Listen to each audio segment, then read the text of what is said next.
читаю рэп и точку вместо музыкальной школы. Ходил во двор к типочкам, голос появлялся только в палеве при крике шухер. Или если вдруг что-то плохо понимал, братуха, невероятно очевидно. Я люблю рэпчики, видно, мне не будет стыдно, если начеркаю пару строк, запишу в итоге. Понравится, пойдут потоки, чтобы закачались головы, затоптались ноги. Нет сигаретам, алкоголю в этом треке. Джоли в доле вдруг занесет Анжелину погостить у нас, а хули. И не такое представляли, пока дули. Опа-па, барабаны с басом. Наваливаю рэпака, пока покачиваются локтевые суставы. В микрофон идет набор народ, заполняет зал. И все именно так и будет, меня прет. Это мой накрут, а вам регулятор громкости вправо.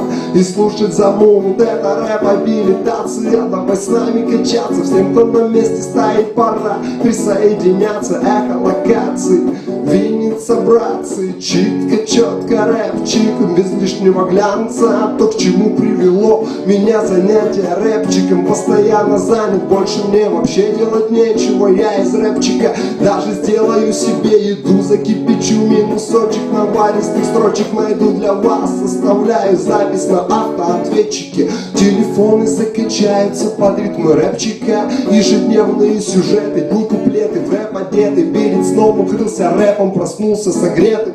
Гуляю рифмами в районе словосочетаний. У нас компания за рэп, будущее знание. Я кайфуша рэп-команды с дозой рэп-ломки. Я рэпоголик, напиваю звуком из колонки.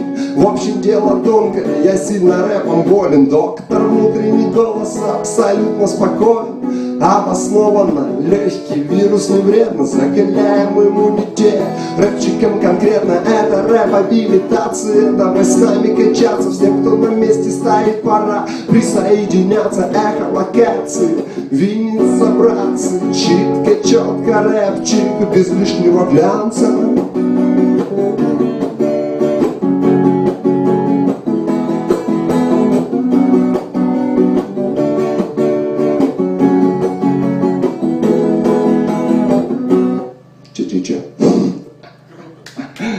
Вот такой, блин, да, рэпчик под гитару у нас получается.